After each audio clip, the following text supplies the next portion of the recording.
Good evening, everyone. Welcome to the July meeting of the Trumbull Town Council. As we rise to recite the pledge and have a moment of silence, we have reached our great celebration annually of the 4th of July and the Declaration of Independence. Let's remember what that declaration has done for all of us today, all of us in the past, and our future generations.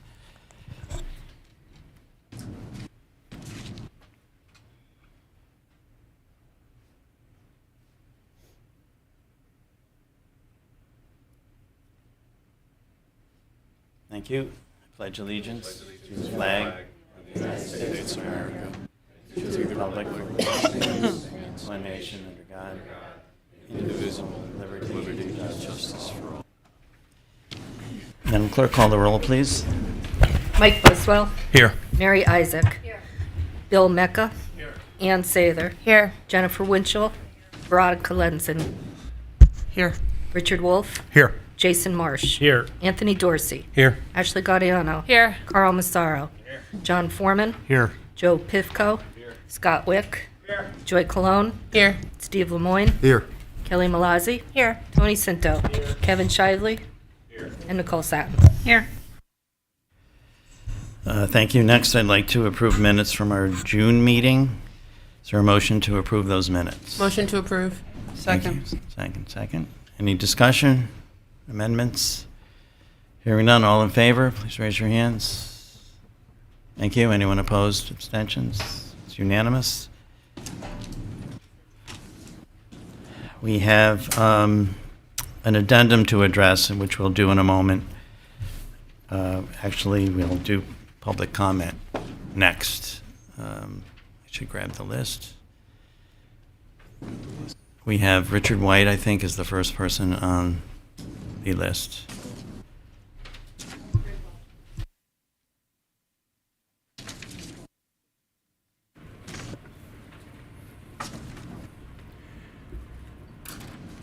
Richard White, 169 Churchill Road. I'm a current member of the town's Land Acquisition Committee and former member of the town's GIS study group. I'm speaking tonight for myself. I would like to support TC 30-64 and the town's proposed purchase of the Grace Church properties, contingent on a clean Phase 1 environmental site assessment and any property condition assessments of the existing structures. I'm a little disappointed that the minutes from last week's 824 hearing have not been made available and that the video was only made available yesterday. Not only would the public have liked timely access to this information, but I imagine it would have been beneficial to this town council.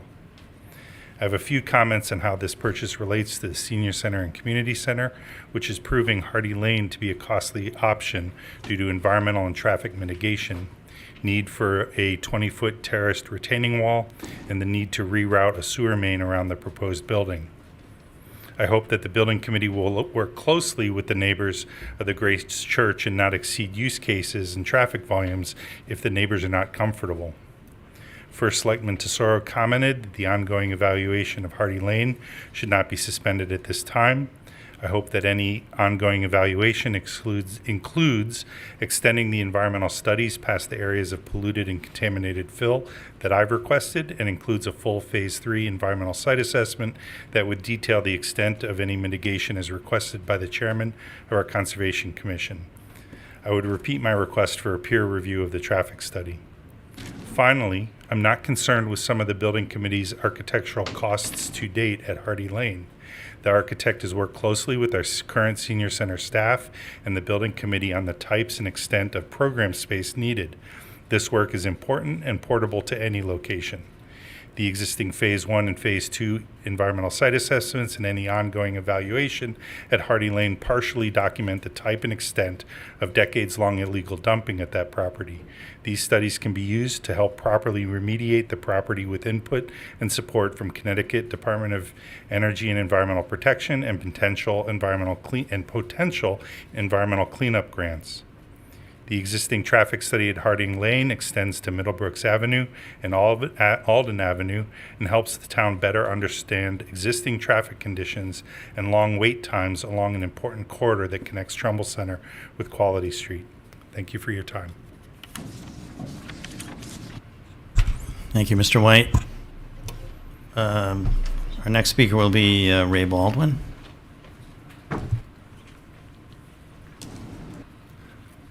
Good evening, Mr. Chairman, members of the council. I'm here to speak this evening in favor of the purchase of the property known as 5958 Main Street, known as Grace Episcopal Church property. Dating back to the early 1970s, when then First Selectman Larry Hyman acquired the 200-acre Mallet property on Madison Avenue and Tashawa Road and developed it into what is now known as Tashawa Knolls Golf Course and Recreational Complex. Into the 1980s, when First Selectmen Warwick Vance and Dave Wilson collaborated to purchase over 300 acres of property in the Pequannock Valley from the Bridgeport Hydraulic Company, and continuing for the next 25 years when hundreds more acres of property was purchased by successive First Selectmen from both parties. The intent and stated purposes for all of these were the same: preserve the residential character of our community, provide recreational opportunities for our citizens, create open space for future generations, and in some cases, create areas for responsible business development. Trumbull's Main Street is particularly important to me, especially where this property is located because it's in the neighborhood I grew up in. And it has a unique and distinctive character, a character which should be valued and preserved because once it's gone forever. If you vote this evening to acquire it, which I hope you will, you'll be ensuring that this development and use will be consistent with that character, and you will be doing a tremendous service for our community, and in the process assuring your own place in Trumbull's history. Thank you. Thank you, Mr. Baldwin. The next speaker is Mark McKeel.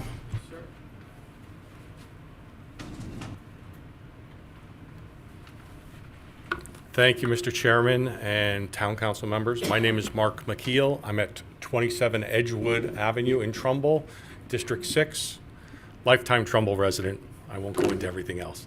Up to this point, I've spoken in front of the L&A committee, so I have a letter on record, and we also spoke with at the 824 hearing for P&Z. So we're trying to get in front of anybody we can and talk. So I want to thank you again for your time and your service to our town.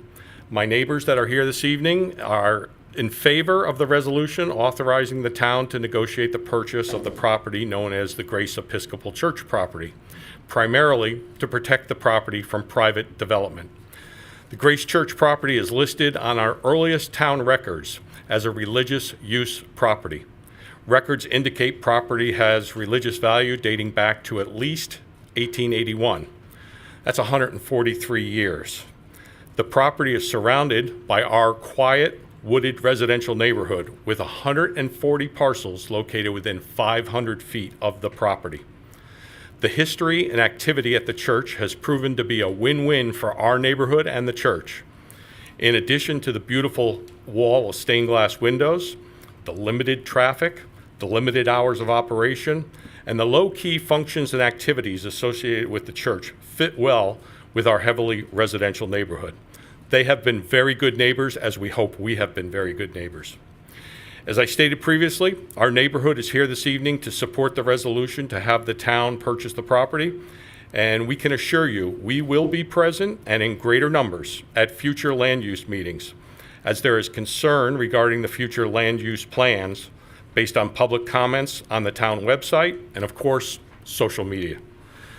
Since the acquisition was announced a week ago, we have appeared before the Town Council L&A Committee and the P&Z for the 824 hearing. We have been told we are speaking up too soon. We're too early in the process. Since these meetings are only to authorize the First Selectman to negotiate the purchase of the property. Well, Chairman Garrity said everybody needs to have a goal. And our collective goal is to let our town officials know we would prefer to be too early rather than told we're too late.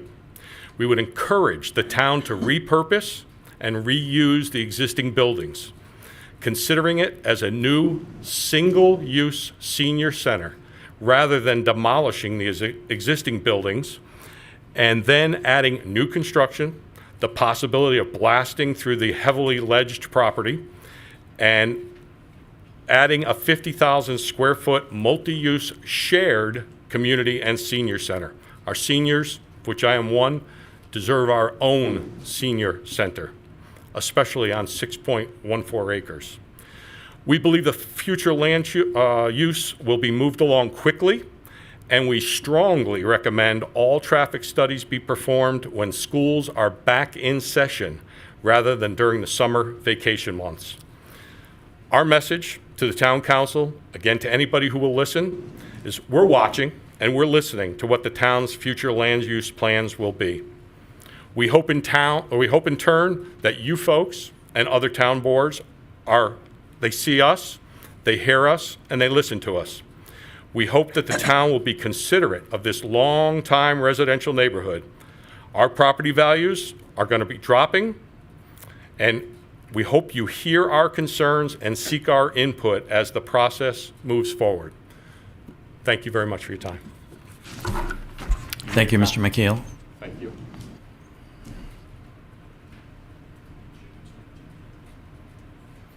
By the way, Margaret grew up on our street.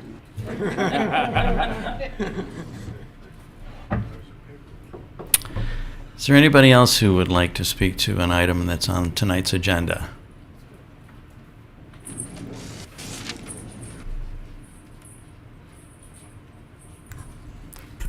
I apologize that I'm not a scheduled speaker, but I did just find out about what was happening with the church. I run the daycare. Ma'am, before you speak, if you would give us your name and your address, please. My name is Diana Dankovich, 71 Longfellow Road, Shelton, and I'm the director of the daycare at the Grace Church. I've been there approximately 30 years, and speaking of it being a wonderful place, a place to have children at, I can't say enough for what the gentleman before me just said to you. We will have to probably leave the premises. We have many, many families. Many of them cannot afford to go to a regular daycare. We give reduced rates because 25 to 30 years ago, I made an agreement with the pastor that if he referred people to us, we would give them reduced rates, which we still do right up till today.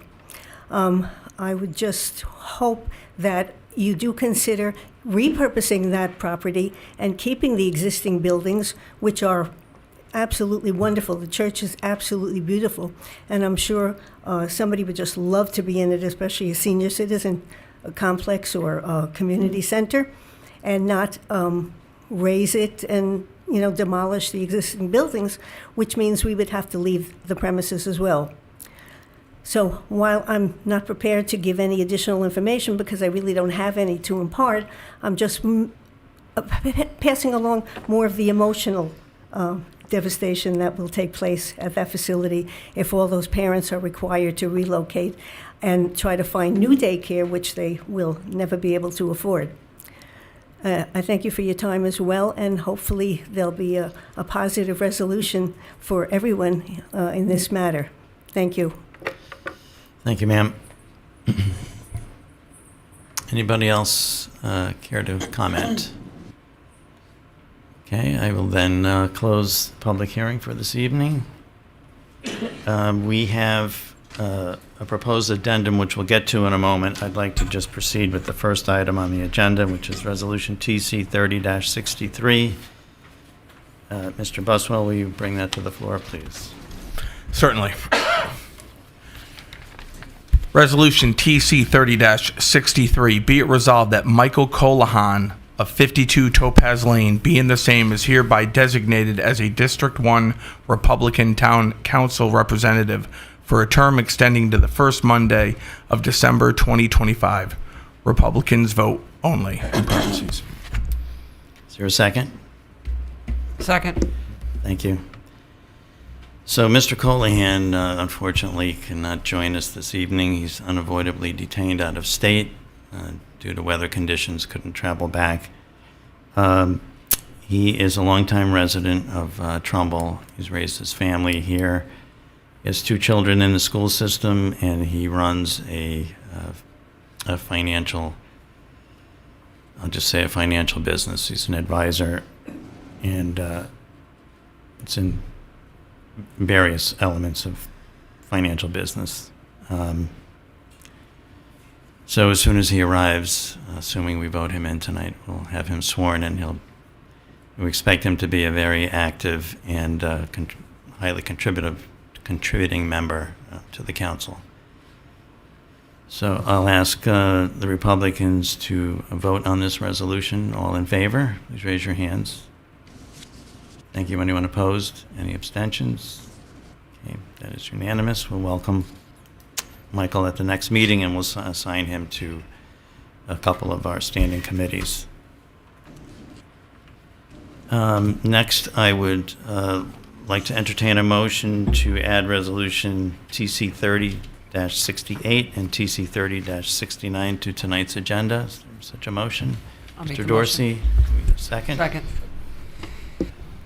Any discussion on those items? I will, advise the council that I was approached, just after the agenda was published with these two matters, and told that there was some pressing need to hear them in July and not wait till August.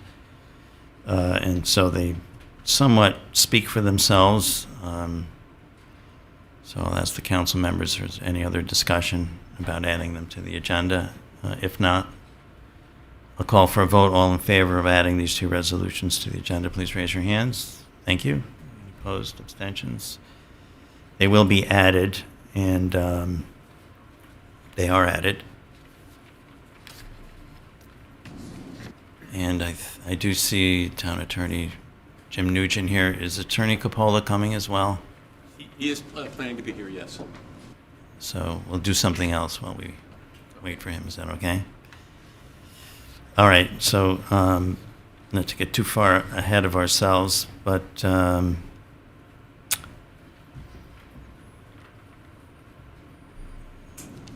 why don't we take the second resolution TC 30-64. Mr. Pifko, would you like to bring that to the floor? Certainly, Mr. Chairman. Resolution TC 30-64, to consider and act upon a resolution which would appoint Ann Sather as Town Council Representative of the Hillcrest Middle School Building Committee. Thank you. We have a second? Second.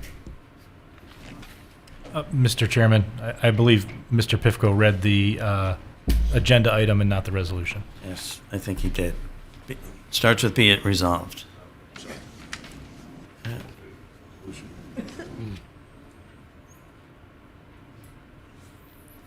30-64. TC 30-64. Carl Massaro explained. Mike. No. Read the motion. Read the motion. Read the resolution. TC 30-64, be it resolved that Ann Sather be and the same is hereby appointed to the Town Council Representative of the Hillcrest Middle School Building Committee. Second. Thank you. We do have a committee report on this. I didn't think we did. Mr. Pifko, you can Yes. read one more paragraph. Yes, Carl Massaro explained Michael Buswell was originally appointed as the Republican Council Representative, but he has indicated that down the road he may not be able to participate because of the company he works for may bid on the project. Ann Sather was on vacation and could not attend this meeting and asked that this be passed to the full council. Motion carried unanimously. Thank you, Mr. Pifko. Ann Sather's back from vacation. Welcome. Hope you had a good time. I did. And It was nice. I guess that means you're ready to go to work on this building committee. Absolutely. Good. Any other questions for Ann? Now I'll call for a vote. All in favor of this resolution, please raise your hands. Thank you. Anybody opposed? No? Abstentions? Okay. Good luck with that. And I see Attorney Coppola has arrived. So I guess I'll entertain a motion to take resolution TC 30-69 out of order. So moved. Second. Any discussion? All in favor? Raise your hands. Thank you. Opposed? Abstentions? All right, we will take TC 30-69 up. Mr. Shively, would you move that to the floor, please? Certainly, Mr. Chair. Resolution TC 30-69 to consider and act upon. Oh, I got the wrong one. I got the wrong one. I'm doing the same thing. Here we go. Here we go. I've only been doing this for what, 7 years? TC 30-69. Be it resolved that the town attorney is hereby authorized to settle a certain tax appeal matter known as Digital 60 and 80 Merit LLC versus the town of Trumbull, docket number HHB CV22 6072535-S. Second. Thank you. So we have attorneys Jim Nugent and Mario Capola present to present to us. This is pending litigation. It is, I would assume we'd have to go into executive session for this. Yes. I'll make a motion, we go into executive session. All in favor? Anyone opposed? Abstentions? Okay, it's unanimous. I think we have And to. so we will have in executive session with us two town attorneys I mentioned. First Selectman, Town Attorney Dan Shopik, Assistant Cindy Katsky. Anybody else we need? Who else do we need? Perez, Sorry? Finance Director. Oh, Maria Pyrus, yes, thank you. And Kathy McGannon. 15 copies. Everybody else I'd ask to leave and just wait outside an executive session.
Okay, thank you. We're back on the record considering Resolution TC 30-69. We've had our presentation. Is there any question or comment outside of executive session? If not, we'll call for a vote on Resolution TC 30-69. All in favor, please raise your hands. Thank you. Opposed? Any abstentions? It is unanimous. You need emergency legislation? Would like So Second. moved. Second from Slenzen. All in favor? Anybody opposed? It's unanimous. You got it. Chairman. Thank you, gentlemen. All right, why don't we take up the other matter on the addendum, Resolution TC 30-68. Saylor, would you bring that to the floor, please? Certainly. Be it Resolution TC 30.68, be it resolved that Markham LLP Accountants and Advisors is hereby appointed as the independent auditor for FY 2024, FY 2026. Thank you. Do we have a second? Second. Thank you. I think, Ms. Pyrus, you're going to address this for us.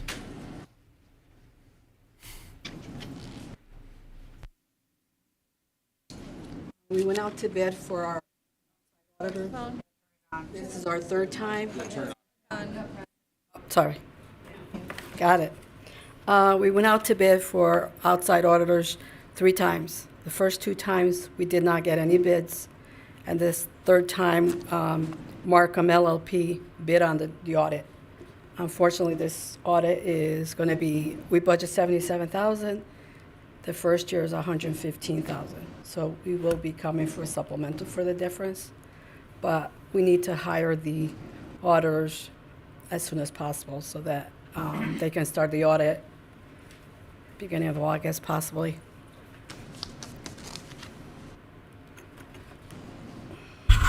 Okay, I'm most concerned about acting and approving a hire without having the funding in place. And so since we have the difference, was it 35,000? We're It's short? about 40, almost 40. About 38. 38,000, okay. I could say we could postpone this to August, but I understand you're concerned about getting him on board. Understand the resolution is just appointing the auditor. But we usually don't do things unless the funding is also in place. So I might reluctantly say that maybe we should entertain a motion to make the appointment subject to funding. I don't know that that's my favorite practice either. Yeah, I'm not sure how I discussed it with the auditors. Obviously, we will be discussing with them and hopefully hiring them.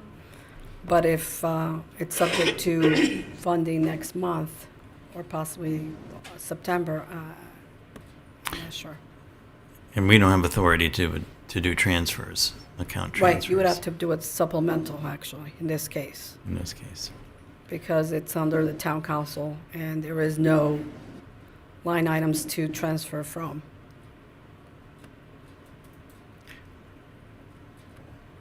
Mr. Shively? So my understanding is that because we have had to go 3 times to try to find somebody to accept this bid, that we're behind We are right now. behind. How far behind are we right now in terms of like when you would normally start the audit process? Well, normally they start at the beginning of July. They come and, meet with the department heads or the finance and go through the internal controls and review those. Right now, we didn't even interview them. We didn't even meet with them right now. And when there's a new auditor coming on board, obviously it takes time for them to even just review our policies and procedures and just meet the staff. So that's going to take longer time. Like, how long does that usually take you? Like, if we approved this tonight, if we did do that, how quickly could you get them on board and started doing their work?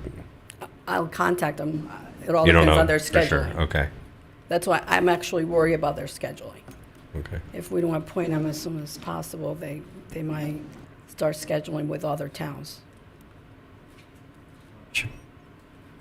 Is it possible to work with Markham to structure their engagement as sort of two-parter. So we have 77,000 budgeted and allocated. We could commit that for the initial work. They're not going to earn the entire 115 right up front.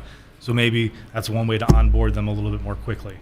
We can discuss it with him, and I can discuss it with the attorneys, too. You can ask Markham. Yep. Right. Yeah, well, So, Scottiano, go ahead. Thank you, through the chair. Marie, did you say you had not interviewed them or you have interviewed them? we have not interviewed them. So we got a bid and then we put it on the agenda, but we don't interview them. How does We that have work? one bidder. Have you spoken with them and met with them? I have not. Okay. For the record, I will say, I in my professional life, I've done a lot of work with Markham and their accountants. They're a highly reputable firm. I have no doubt they can do the work. Yeah, one of the partners actually was here maybe in 2005. I'm going to say they were here for a couple of years. So that main partner is still with the practice. So they are a reputable firm. It's an international firm. They have a lot of clients in Connecticut, Rhode Island, Massachusetts. Normally, the council or the finance committee of the council would interview if there were more than one bidder. But in this case, there's only one, so. Ms. Malazzi? We're legally required to do this, yes? We're required to do an audit for, to request funding from the state, to apply for grants, for bonding purpose. We're required to have an audit done every year. Thank you. Mr. Dorsey? So this might be just a procedural question. If Councilman Marsh made the suggestion of using the funds that we already have budgeted, if we vote no on this, is that still a practical solution? It should be. I will discuss it with Marco, that they can proceed up to the, until I get approval for the remainder of the funds. Okay.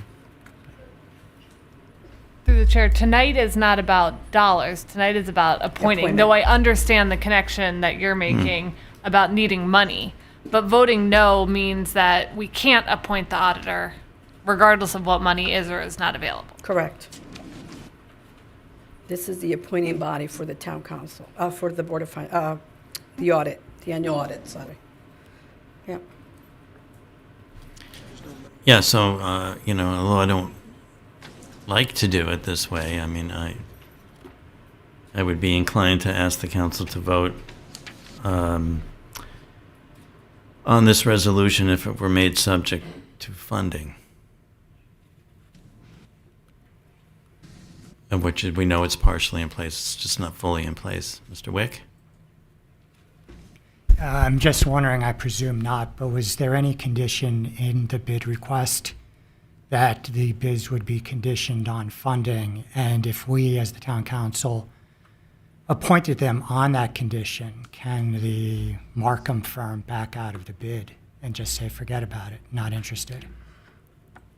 I don't know. That was my concern of not appointing them. They have other clients, and I'm just worried that they'll decide on another client that it's been appointed already, that they've been appointed to, versus waiting for the town to make a decision. I guess I'm confused by the term appointing, because you're either engaged or you're not engaged, and you can't get engaged unless you commit funds. So I don't know what appointing means. Like, how can we appoint someone if we haven't engaged them? Well, that's part of the engagement of this firm. The council appoints them when we engage them. I can't engage the firm without the appointment by the town council. Okay, I You're the guess approving I'm body. just hung up on the word appointment. Like, if we approve the engagement, I guess is a better word, but I hear what you're saying. Okay.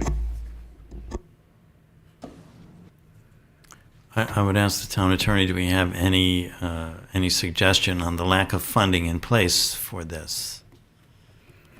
Lack of complete funding, let me put it that way. Yeah, I think we certainly need commitment. I can't see hiring a firm that expects to receive $100 and some odd thousand and say, but we're only going to pay you $77,000, because then where are we? On the other hand, we do need to, it's kind of we're put in a position where we really have no choice. So I think it's necessary. Obviously if funds are not committed at some point, I assume we'll get sued. But because we have to go forward with it. We can tell them we don't have the money yet, but I don't know if we can set a cutoff point at which we say, well, you go up to here. Well, we need the audit. We need the finished product. So we can't pay them for 70. Okay, but let's be realistic about this. They're not going to get an audit done No, before they're we not. come back on in early August. Right. We just with the need- supplemental. we just So need to I'm get not. the- I'm sorry, go The only ahead. thing I'm concerned about is taking action and expending money that is not appropriated. And I understand we have 77 of it when we need another 40. What would the All I'm town- trying to do is cover the council action by acknowledging we'd like to appoint him and we will appoint this firm, but it has to be subject to additional funding. I think that's fine. And I think it go to Board of Finance later this month and come back to the council beginning of August. Yeah. I'm sure they're not going to have the audit in place. If we tell them at that point we don't have any money for them, we'll have another discussion to have. Well, listen, I'm only one of 21 or 20 at the moment, but I think if we take the vote and appoint Markham, we're going to come back in August and fund the balance of the contract. We understand what it is. We just don't have it in place tonight. And I could discuss that with Markham. They most likely will not start until after August anyway. That's what I was thinking. Ms. Malazzi?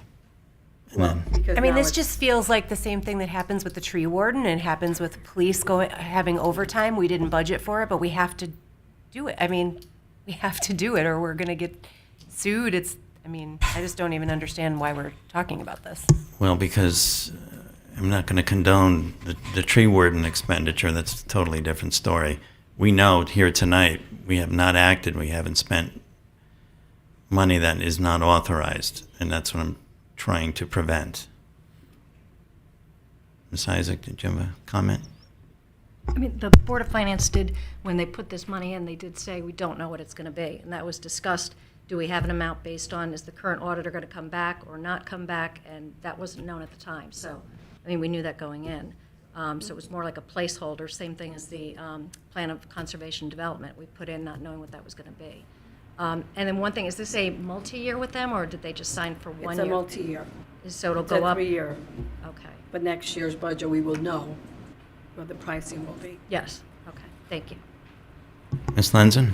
Do we need to make a motion to amend the resolution to change it to be pending the funding? That's what I think. Okay, I'd like to make a motion that we amend the resolution TC 30-68, be it resolved that the Markham LLP accountants and advisors are hereby appointed as the independent auditor for fiscal year 24-26, pending funding. Ish. Can we make that say pending approval of a supplemental? That too. That's fine. On the August agenda, something that makes them understand that this is happening immediately. Yeah, that they're gonna get. The next month. That. We have we know the number, right? Their number is 115, we have 77. Somebody do the math? I can't do it that. 38. 38,000. Maria's standing right next All right, subject to obtaining another $38,000 in supplemental appropriation. Yes, pending the supplemental appropriation of that much money. 38,000. Mr. Chair, Thank you. Do we need to spell out the dollar amount? Does that lock us in? I mean, does that help us in any way to spell out the dollar amount? I mean, they know what the dollar amount is, obviously. But I mean, I just was hoping is it we could- necessary? I guess I'm just trying We're to all keep. going to know what it is Yeah. when the We're just resolution trying to keep goes it to as the Board simple of as Finance. possible, frankly. Yeah. I mean, I'm not against the amendment per se. I think we're kind of overthinking this one a little bit, Carl. Only because, and I agree with that we should amend, but in practical terms, they're going to engage Markham there's going to be a payment structure. They're not getting paid 115 on signing. So we have enough money to cover until we get the supplemental. As work progresses. Yeah, so I think for belt and suspenders, we condition the resolution on getting the supplemental appropriation for approximately $40,000 as soon as practicable following the this meeting, and then move forward with the appointment. Anyone? All right, so Ms. Lenson's motion is then, That we amend TC 30-68, I'm not reading the whole thing, pending the supplemental appropriation to complete the funding required to pay the accountants. Second. contract. Okay. Who did the second? The appropriation of it. Okay, any discussion on the motion to amend? Hearing none, I'll call for a vote. All in favor of the motion to amend, please raise your hands. Thank you.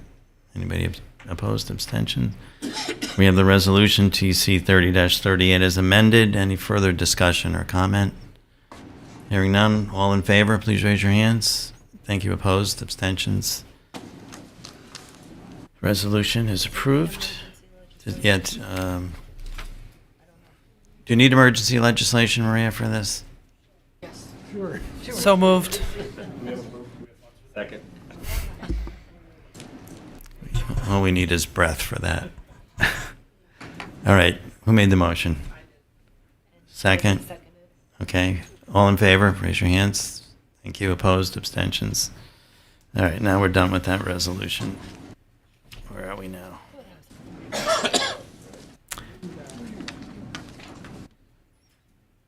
Okay, let's go to, back to the regular agenda. Third item, resolution TC 30-65.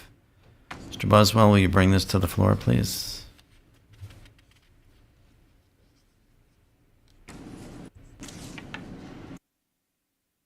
Certainly. Resolution TC 30-65. Resolution appropriating. Excuse me, Mr. Buswell, before you start, we are going to take up resolution TC 30-65, but can I have a motion and a second to read the title of the bond resolution in its entirety and waive the reading of the remainder of the resolution, incorporating its full text into the minutes of this meeting? Thank you. Second. And a Second. second. All in favor? Anybody opposed? Of course not. All right, would you read the title, Mr. Buswell, please? Certainly. Resolution TC 30-65, resolution appropriating $142,375,000 for the planning, design, demolition, construction, renovation, and equipping and furnishing of a new Hillcrest Middle School and authorizing the issuance of $142,375,000 million. Oh, my fault, guys. Long day. $142,375,000 bonds of the town to meet said appropriation and pending the issuance thereof, making of temporary borrowing for such purposes. Full resolution attached. Second. Thank you very much. Mr. Pifko, do you have a committee report on Yes, this? I do. Attorney Shopik explained the Board of Finance had approved the funding authorization, and it is now before the council. There was no one present at this meeting to address the resolution.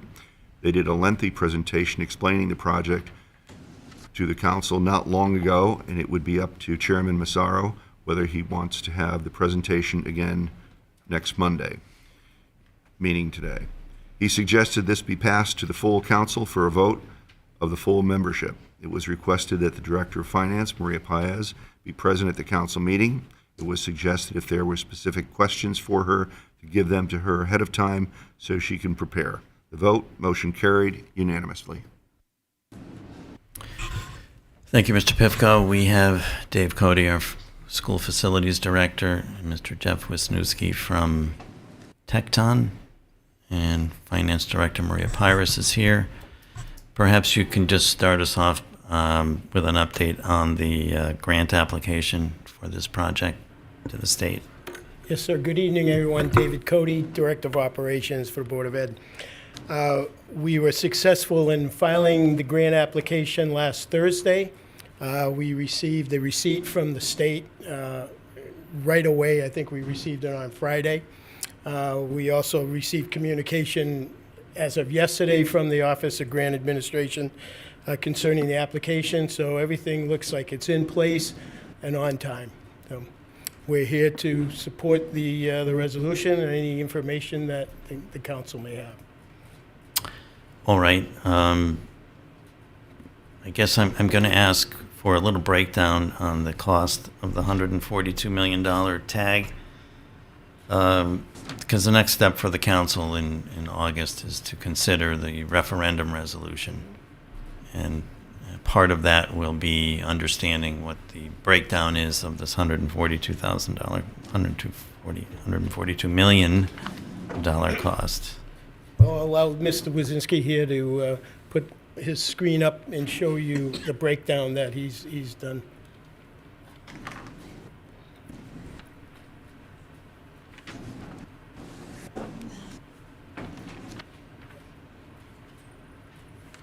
Oh, it actually works.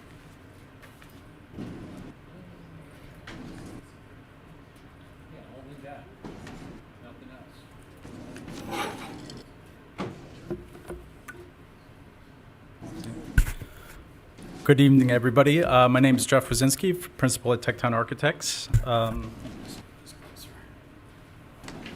I've prepared a very brief summary of the total project costs as requested by the chair.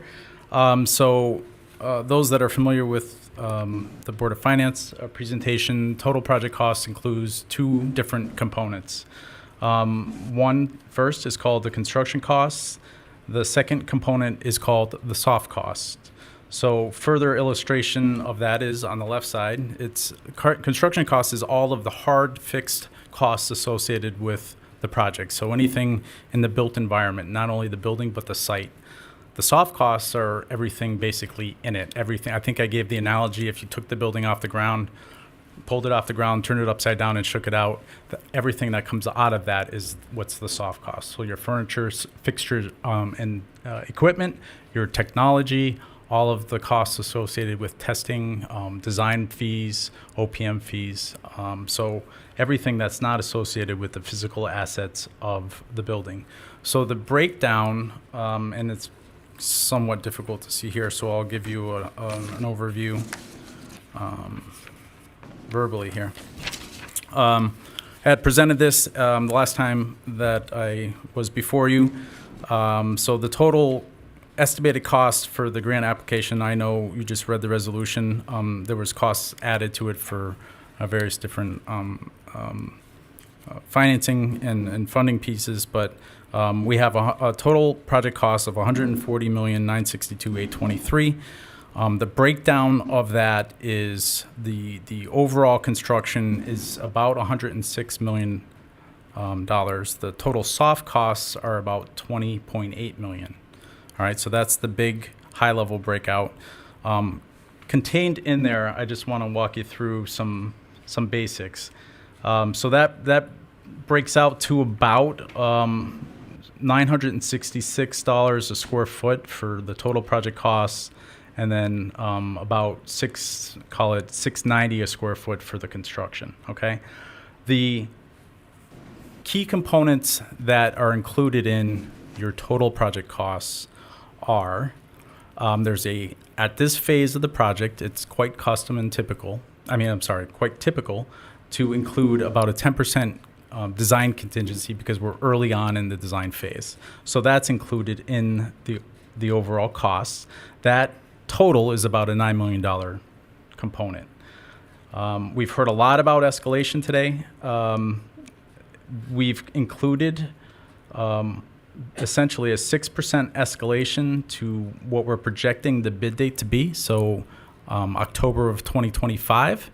That's consistent with the schedules that we had presented not only to the community but to your board previously. So that total, when you add the 6% compounded escalation, ends up being around $9.1 million. So there were a few questions during the Board of Finance, and I just wanted to show a little bit more detail.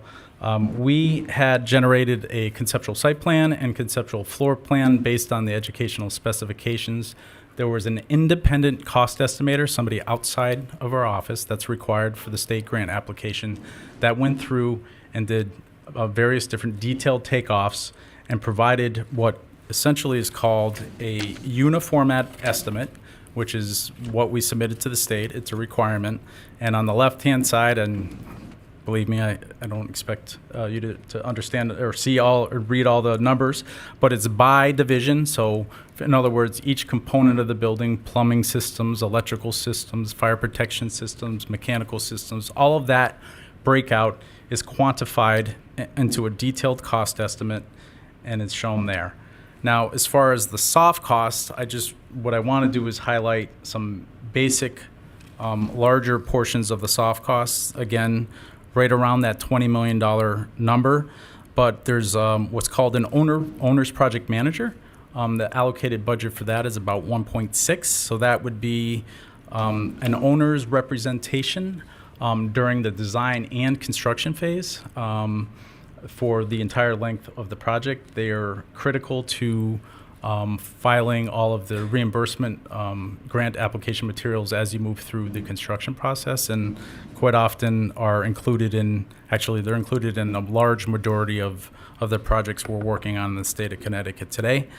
I mentioned FF&E, which is furniture, fixtures, and equipment. That budget allocation is about $2.3 million right now. We did receive some comments and questions, I think it was at this board, but also at the Board of Finance. Can we use some of the existing equipment that exists today in the school or throughout the district? The answer is yes. So that number could come down if you want to reutilize FF&E. These are budget numbers that go into the state. We don't want to go back for more, but they certainly can come down. You don't have to spend it, okay? So just to be very, very clear on that. Same thing with technology. If there's interactive boards or technology infrastructure servers that we want to relocate, certainly can do so as you move through the project. But right now, you have about a $1.9 million technology systems infrastructure budget.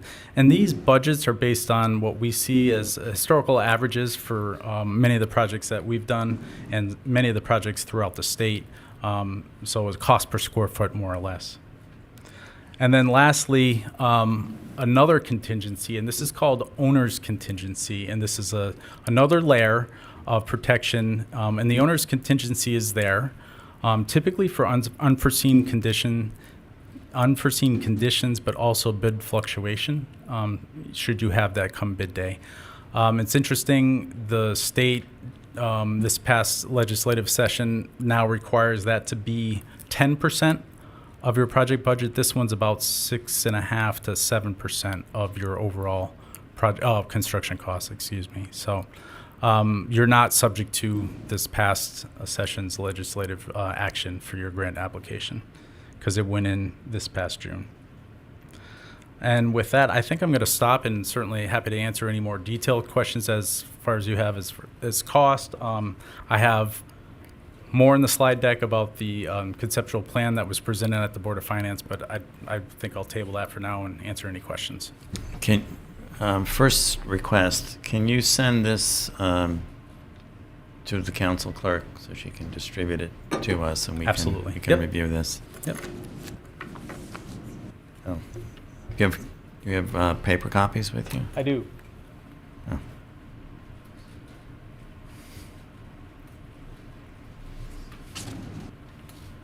I'm not sure if I have enough for everybody, but sure. Yeah. Yeah. Thank you.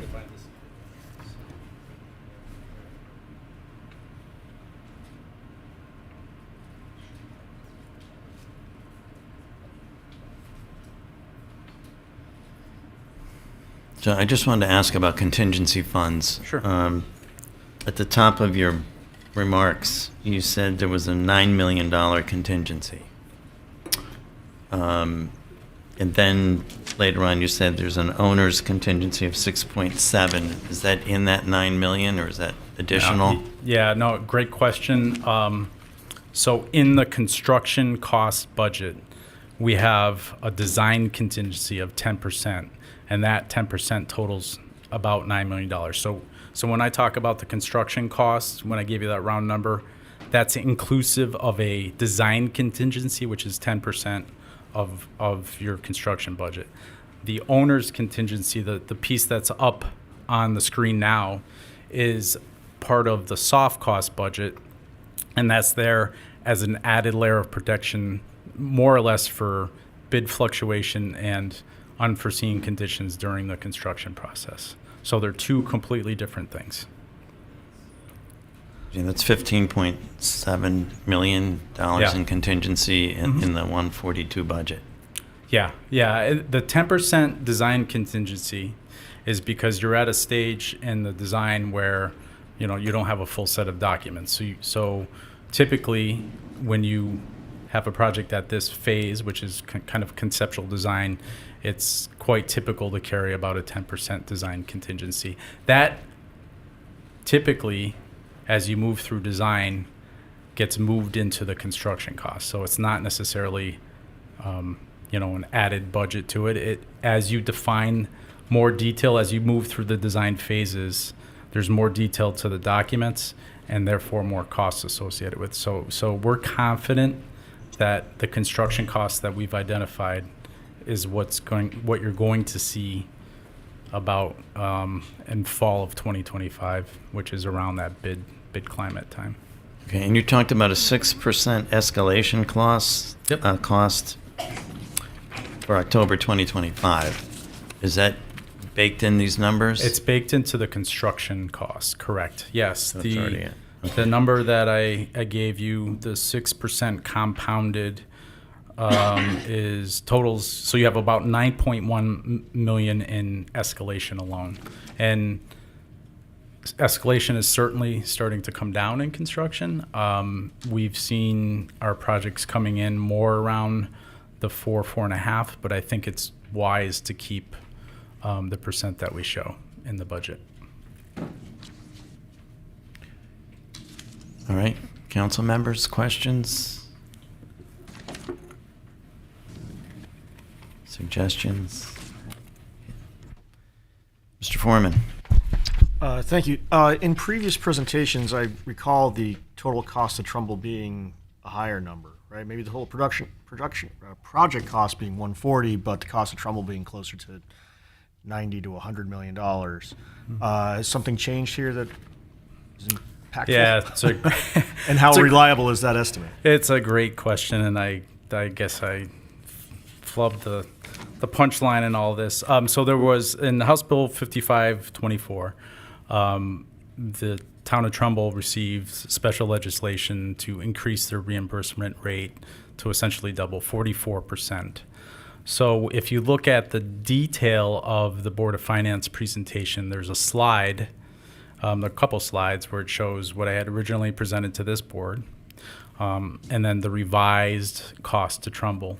And that savings in round numbers is about $30 million to the cost to Trumbull. So savings, but essentially it drops the cost to Trumbull by $30 million, and that's because special legislation was approved. The caveat to that is you need to have a complete grant application by December of 2024, which means essentially we already submitted the grant application. What it means is you need to have an approved referendum submitted, but with the clerk stamp by December 1st of this year.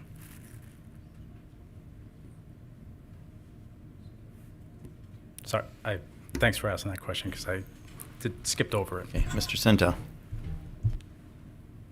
Well, it's just a general comment. I had sent questions to Maria, and I just got them late in the afternoon, but I'll forward them to Margaret so you guys can have them. I'm just going to read the questions, and you're going to get Maria's answers later. I just asked her, how will the bonding for the school affect the ability to bond for capital projects in the future? 2, what will the impact to each taxpayer and to the yearly budget? And how the current interest rates for short-term borrowing and long-term borrowing? She answered the question, so I'll forward them to Margaret so you guys can read what she wrote. Thanks. Thanks, Mr. Cento. Anybody else have any questions? Attorney Shopik? quickly, just in looking at the budget here, my question is, are these numbers fungible? Is it a line item for completion, or if we don't spend money in furniture and fixtures, we can move it to something else? Good question. So the number that you'll see in the special legislation is the 140. Let me get to it. The 149.62.823. How you divide up those costs are going to vary. So the budgets that I had shown you are going to certainly change, but they can flow from one bucket to the other. You may spend less in FF&E because you may bring some equipment over and want to spend more in technology. So that is absolutely possible and expected in a project. The number that the state will be looking at is that the largest number, the sum total, and then what's called any ineligibles related to the project, which I think we went over maybe last time. An ineligible cost is something off your site that you need to do. So in other words, if you needed to bring a new water line to the building from 1,500 feet down the road, anything off site, off the campus, would be 100% cost to the town of Trumbull. We don't expect a lot of those costs, but in our budgets, in our reimbursement, we had shown, I think it's let me get it so I'm not speaking on it. A 2% ineligible allowance, so that you're planning, I guess, conservatively. Does that answer your question? Okay. Thank you. I have a follow-up on the special legislation. So what was submitted and approved to the legislature was $149 million cost. We didn't send that cost to the state on the grant application. We sent 142 million. Am I right about that? Or am I wrong? No, we sent the 140. I'm sorry. What's written in the special legislation, I believe, and I have it over in my, is the 149.62.823. But what your motion tonight had 142.375. Mm-hmm. That's fine, because if your ineligible costs are going to drop you to below the 140 anyway, if that makes any sense. The ineligible costs? Yeah, the Okay. ineligible cost allowance, right. So I think you're fine with your current motion. I think the grant I know the grant application went in for the number that was identified in the special legislation. So you can spend, so many communities can spend more if they want on other types of projects in the referendum. So I don't think there's any concern with the two different numbers, but the number on your grant application is going to be the one that's up on your screen there in the top right.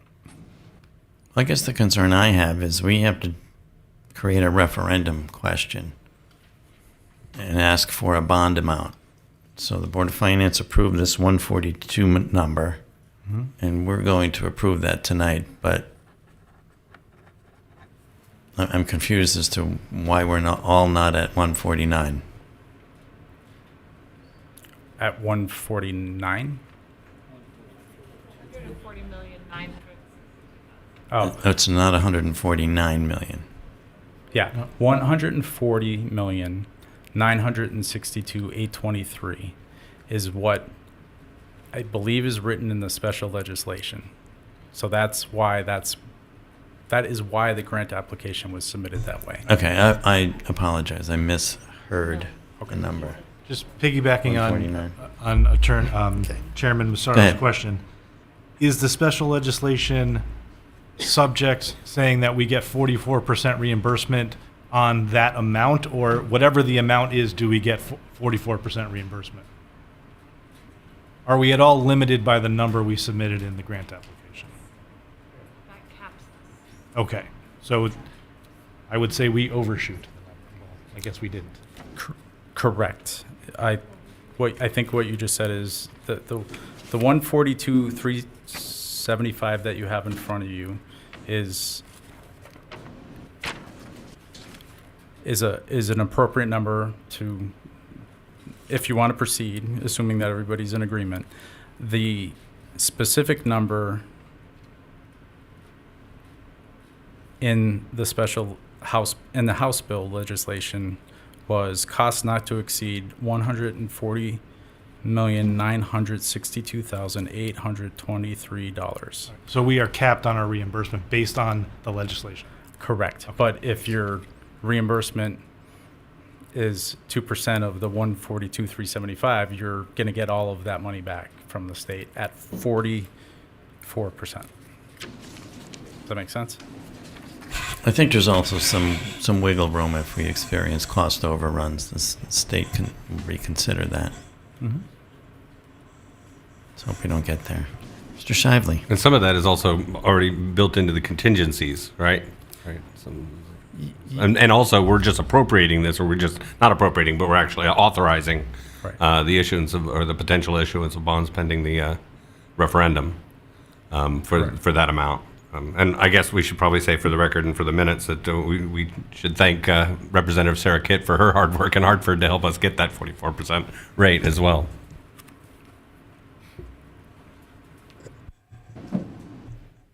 Mr. Dorsey. This is just a question through the chair. If there are any savings on this total project cost, does that go directly to payment of the bond? Because basically it's a loan. So if we wind up saving money on this project, what happens to the savings?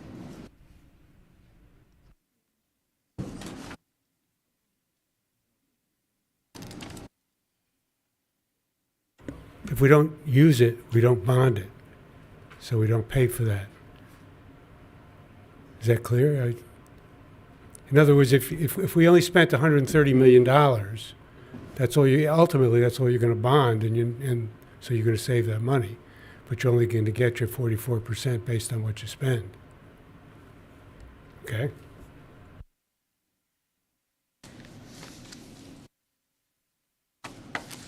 Anything else? No? All right. Thank you, gentlemen. Thank you. Guess we're ready to vote on Resolution TC 30-65. All in favor, please raise your hands. Thank you. Opposed? Abstentions? That is unanimous. Item 4, Resolution TC 30-66 was held in committee. We'll perhaps come back to that in August, so we'll go on to Resolution TC 30-67. Ms. Winchell, will you move this to the floor, please? Resolution TC 30-67, be it resolved that the purchase and sale agreement for the acquisition of real property owned by Grace Episcopal Church and known as 5958 Main Street and Edgewood Avenue, parcels E-06-206, 207, 209, 210, 211, Trumbull, Connecticut, is hereby approved. And be it further resolved that First Selectman Vicky A. Tesoro is hereby authorized to execute any agreements or take any necessary steps to complete the acquisition of said property. Second. Thank you. Mr. Pifko, do you have a committee report, please? Yes, Mr. Chairman. Moved by Levson, seconded by Marsh to enter executive session to discuss pending contract negotiations and appraisal information regarding the property. Vote, motion carried unanimously. The L&A Committee entered executive session at 7:42 with the following people present. Myself, Steve Lemoyne, Ms. Levson, Mr. Marsh, Mr. Cinto, alternate Nikki Satin, alternate First Selectman Vicky Tesoro, Chief Administrative Officer Cindy Katsky, Town Attorney Daniel Shopik, Town Council Chairman Carl Massaro, and Economic and Community Development Director Rena Bacalar. Moved by Levson, seconded by Staton to end executive session. Vote, motion carried unanimously at 8 p.m. Vote, motion carried 5-1. Cinto against. Thank you, Mr. Pifko. So this is a land purchase contract negotiation. We can use executive session if we need to discuss this resolution in any detail.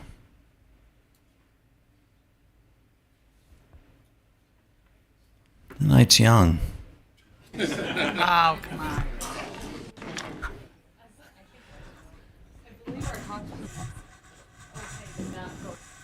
That's fine. We're good? Okay. Mr. Shopik? I'm here if you need me. We always need you. Come on. Doesn't appear that there are any questions, so, Status quo on timing and so forth? yes. Okay. Well, I don't want to go into executive session alone.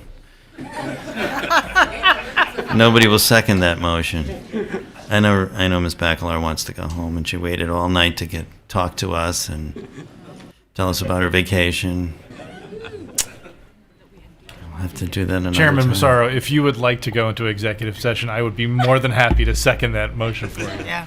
No, dinner awaits, so I'm happy to forego it. Through the chair, I think, right, the reason, just for the record, that certainly our caucus doesn't feel the need is that we have talked about this extensively within our caucus. And so it's not that we're just blindly ready to vote on this. Of course and not. for the record, as you know, we have also caucused extensively about this subject, like a lot. I figured as much. Like a lot. Well, you probably talk more about it down the road, I would surmise. But all right, so no executive session, no other comments. And I will call for a vote on resolution TC 30-67. All in favor, please raise your hands. Thank you. Opposed? Any abstentions? No, it carries. I'm going to ask for emergency legislation, Mr. Chairman. So moved. Thank you. All in favor? Opposed? Abstention? No. All right, I think we covered it all. I'd like to make a motion to adjourn. Okay, all in favor? Enjoy the 4th of July long weekend celebration. Thank you, everyone.